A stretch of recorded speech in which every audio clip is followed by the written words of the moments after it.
खबर बहुत बड़ी है दोस्तों। इस्राएल से खबर आ रही है, प्रधानमंत्री बेंजामिन नेतन्याहू हर गुजरते दिन के साथ बौखलाहट की तमाम हदों को पार कर रहे हैं। उन्होंने अपने रक्षा मंत्री योआव गैलेंट को दूसरी बार बर्खास्त कर दिया है। याद कीजिएगा दोस्तों, पिछली बार मार्च 2023 में उन्होंने योआव गैलेंट को बर्खास्त किया था। अब दूसरी बार योआव गैलेंट को बर्खास्त कर दिया है। इस वक्त इस्राएल ने 3 मोर्चों पर युद्ध छेड़ रखा है, गाजा, ईरान और लेबनान। इस मुद्दे को लेकर उनके और उनके रक्षा मंत्री के बीच में मतभेद लगातार बने हुए थे। अब मतभेद इस कदर आगे बढ़ गए हैं कि उन्होंने अपना रक्षा मंत्री को दूसरी बार बर्खास्त कर दिया। मैं आपको याद दिलाना चाहूंगा दोस्तों, पिछली बार भी जब उन्होंने बर्खास्त किया था उस वक्त लोग सड़क पर उतर आए थे और तब मजबूरन बेंजामिन नेतन्याहू को एक बार फिर उन्हें बहाल करना पड़ा था। अब एक बार फिर उन्होंने अपने रक्षा मंत्री को बर्खास्त कर दिया है। दोस्तों, आज इस शो में मैं आपको यह भी बतलाऊंगा कि इस्राएल के खिलाफ ईरान की अगली कार्रवाई क्या होने वाली है। इसको लेकर अभी से संकेत मिलने शुरू हो गए। मुद्दा नंबर 2, ईरान की निगाह इस वक्त अमेरिका के राष्ट्रपतीय चुनावों पर हैं। ईरान किसे चाहता है, ट्रंप को या कमाला हैरिस को?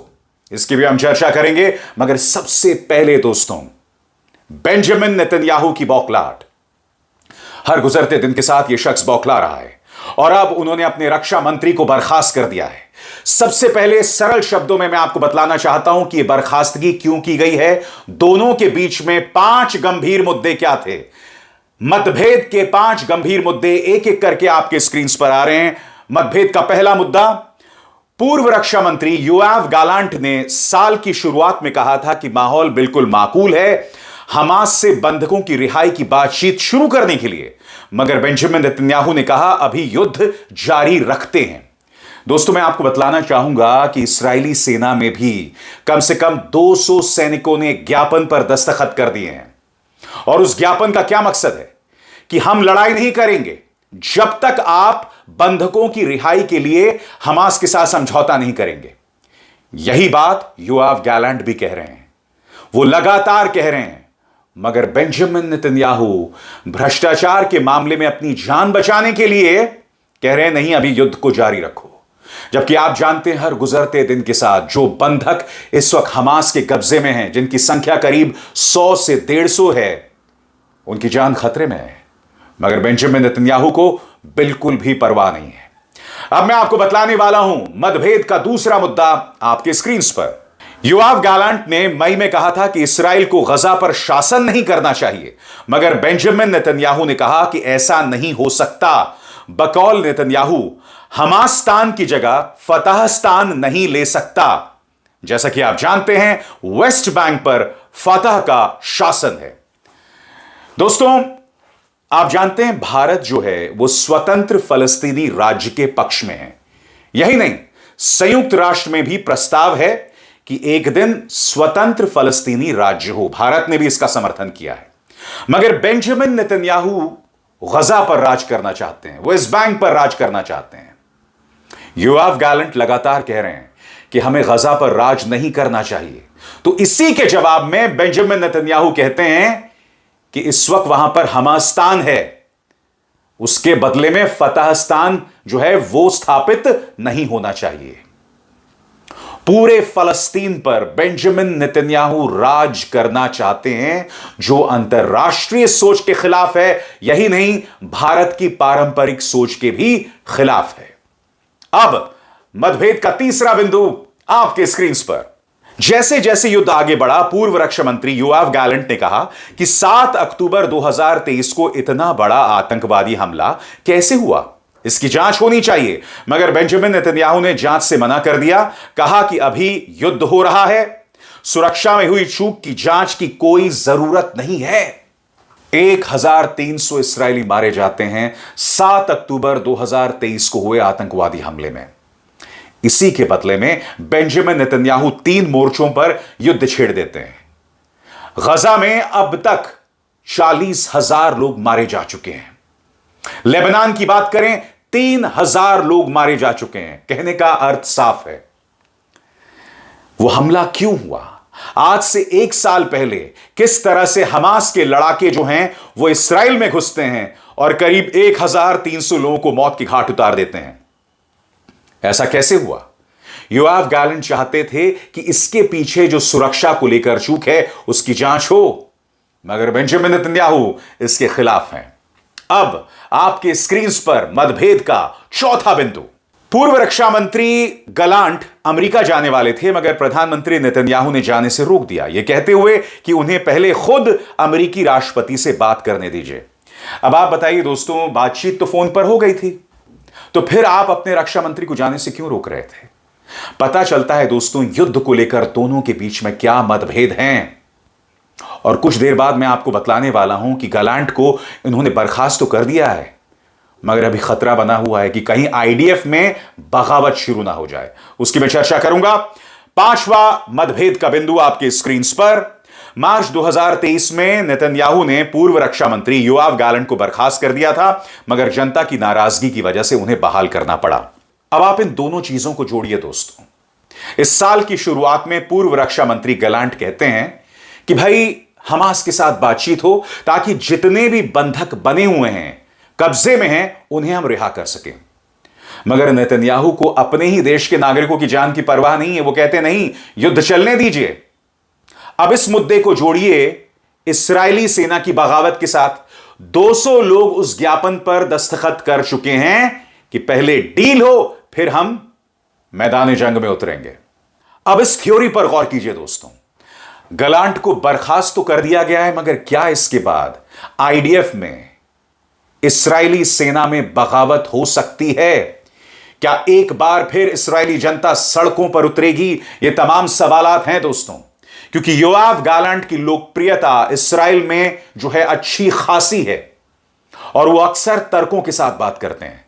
इस्राएली जनता देख रही है कि यह शख्स अपनी जान बचाने के लिए भ्रष्टाचार को लेकर जो तमाम केसेस हैं जिसमें इन पर आरोप सिद्ध हो चुके हैं, अपनी जान बचाने के लिए यह व्यक्ति युद्ध को आगे बढ़ा रहा है, जो अपने आप में बहुत चिंताजनक है। इस बीच बेंजामिन नेतन्याहू का यह युद्ध कितने बेकसूरों की जानें ले रहा है दोस्तों, इस पर गौर करने की जरूरत है। अल जजीरा की इस खबर को देखिए। अब तक लेबनान में 3000 लोग मारे जा चुके हैं। मैं आपको बतलाना चाहता हूं इस बारे में क्या कह रहा है अल जजीरा। Israeli attacks on Lebanon have killed more than 3,000 people in the 13 months of fighting between Hezbollah and Israeli forces along the border, the Lebanese Ministry of Public Health has said. और सबसे शॉकिंग, जो 3000 लोग मारे गए हैं दोस्तों, इसमें औरतों की संख्या 589 है, 589, और बच्चों की संख्या 185 है। यानी कि 3000 लोगों में 589 औरतें और करीब 185 बच्चे। लेबनान की यह खबर शॉकिंग है। एक तरफ दोस्तों इस्राएल के अंदर जूतम पेजार जारी है। जी हां, प्रधानमंत्री ने रक्षा मंत्री को बर्खास्त कर दिया। दूसरी तरफ ईरान की पैनी निगाह अमेरिका के राष्ट्रपति चुनावों पर लगी हुई है। ईरान ने स्पष्ट कर दिया है कि उससे कोई फर्क नहीं पड़ता कि अमेरिका का राष्ट्रपति कौन हो। ईरान का यह कहना है कि हमें सिर्फ अपनी रणनीति बदलनी पड़ेगी। अब मैं आपको बतलाने वाला हूं दोस्तों, ईरान को लेकर कमाला हैरिस और ट्रंप दोनों में क्या परिवर्तन है। सबसे पहले मैं आपको बतलाना चाहता हूं, जहां तक कमाला हैरिस यानी डेमोक्रेट्स की बात है, डेमोक्रेट्स हमेशा से मानते आए हैं कि ईरान अमेरिका का सबसे खतरनाक दुश्मन है। ट्रंप भी ऐसा मानते हैं, मगर ट्रंप 2 कदम आगे हैं।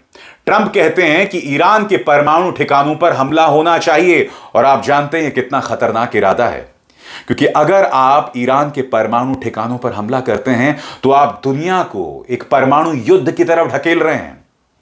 बात वहां नहीं रुकती है दोस्तों। जहां तक डिप्लोमेसी की बात की जाए, यहां पर साफ तौर पर ट्रंप के लहजे में एक बहुत बड़ा विरोधाभास दिखाई देता है।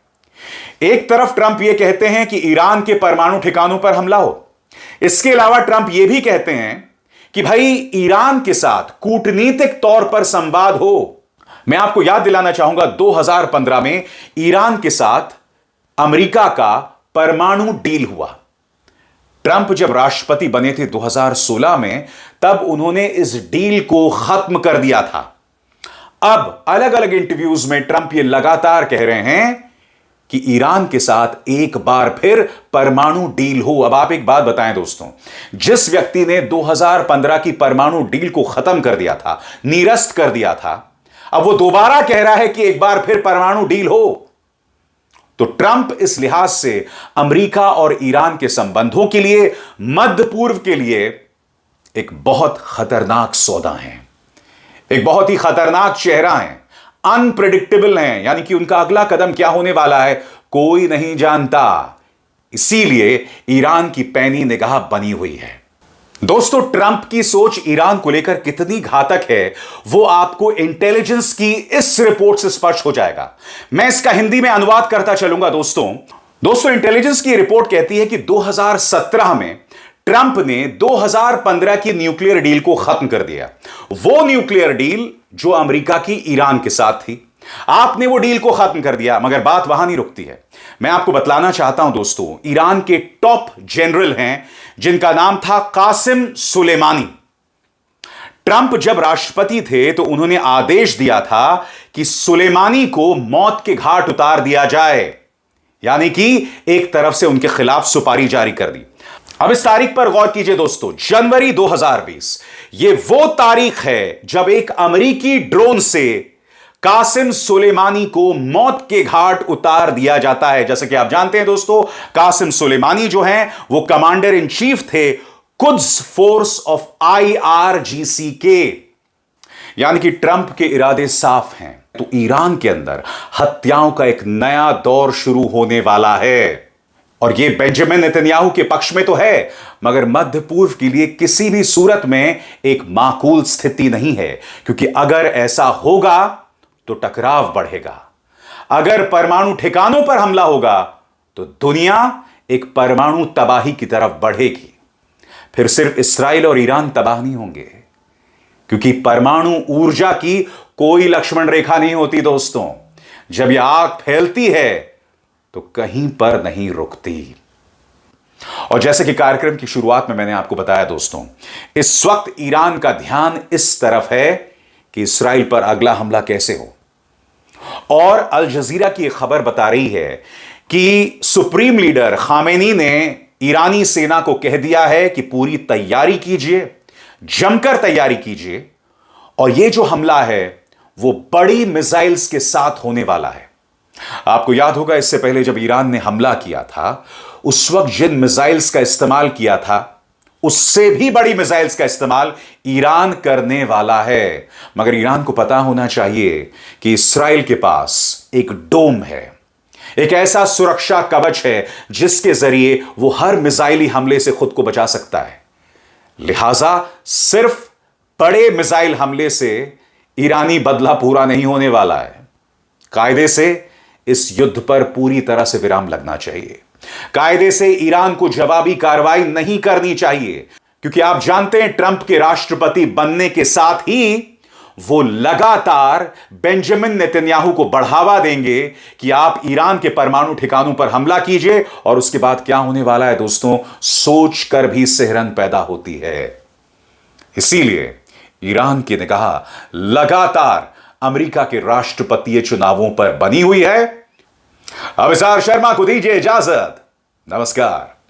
स्वतंत्र और आजाद पत्रकारिता का समर्थन कीजिए, सच में मेरा साथी बनिए। बहुत आसान है दोस्तों, इस ज्वाइन बटन को दबाइए और आपके सामने आएंगे ये 3 विकल्प, इनमें से एक चुनिए और सच के इस सफर में मेरा साथी बनिए।